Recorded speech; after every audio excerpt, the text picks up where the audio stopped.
Okay, so I'll show you how to reset the maintenance reminder on a 2016 Lexus rx350.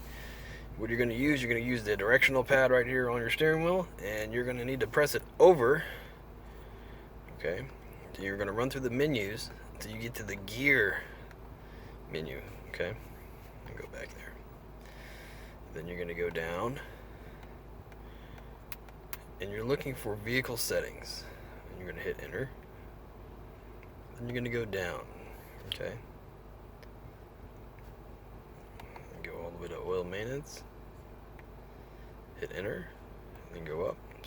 Say yes. Data has been reset. Go back. Scheduled maintenance. Enter. Data has been reset, and then use the back button to go back. And it's pretty simple.